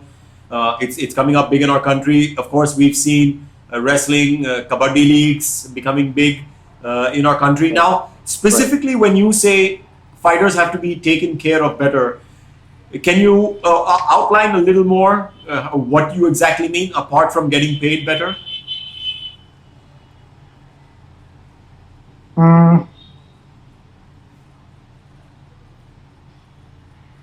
I don't know. It would be nice if promoters like Superfight League, it's not, you can't expect much from fight money. The fight purse you get, you really can't get by with that. There has to be other avenues you can generate income and train at the same time. And when you say you train, it's not just about training. You have to take care of your diet. You have to take care of your accessories, your gym fees. Either you're spending money for that, or are you going to earn something and sustain yourself? So there's a way you can do what you do, which is train and train other people and earn and get better as an athlete yourself. I think that's the way to, that's the way to go forward. The sport, I think, will grow that way. Okay. So, now before I come back to something else, what's the story behind the tattoo? Oh. Yeah.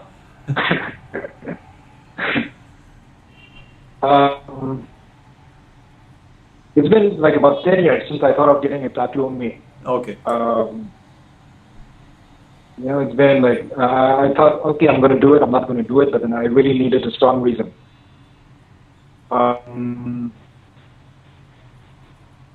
Because, okay, so I got my tattoo from Monaga. He's one of the top 100 artists in the world. And I wouldn't have got a tattoo from other people unless it was from him. Because the way he explains the reason behind tattooing myself, he wanted to tattoo me in 2014. And I said, I have to deserve a tattoo. It's not like I design myself, it's something about deserving. And I am a Naga from Manipur, and our tribe told me the story. I realized, there's a lot of things which I don't know about my own culture, my own tradition. And he explained all that to me. It took about 2 hours. He sat us down and he explained it. And I did a really close friend of mine, one of my best buddies, twins. We got the same matching tattoo. And the design is such, it's unique to my culture, my tribe. So it's like an identification of myself, like an acceptance of my own identity.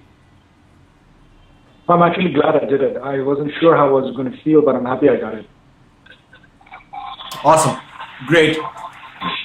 Do you want to say anything else before we wrap up? Do you want to get anything else off your chest or say anything else? Not really. Thankful you got me here. I'm not a really smart talker. Just thankful for the opportunity here. And yeah, well, what you're doing, I appreciate it. This is harness. You're getting in viewership for the sport in India, and I think you're doing it in a genuine way. It's not just for show, but then you're keeping it real. It's all about keeping it real. MMA is all about keeping it real, and you're doing it.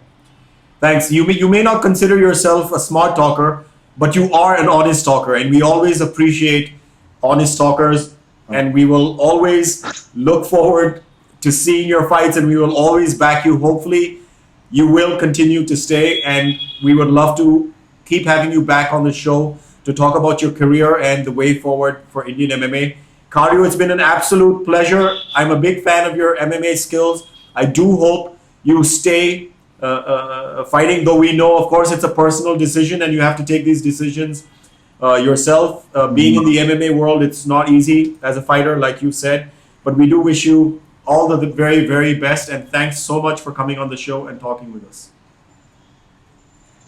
One thought, Parvin, I texted you, but I wanted to say this to you again as well. I'm not really much into movies, but I remember watching your movie Monsoon Within way back when I was younger.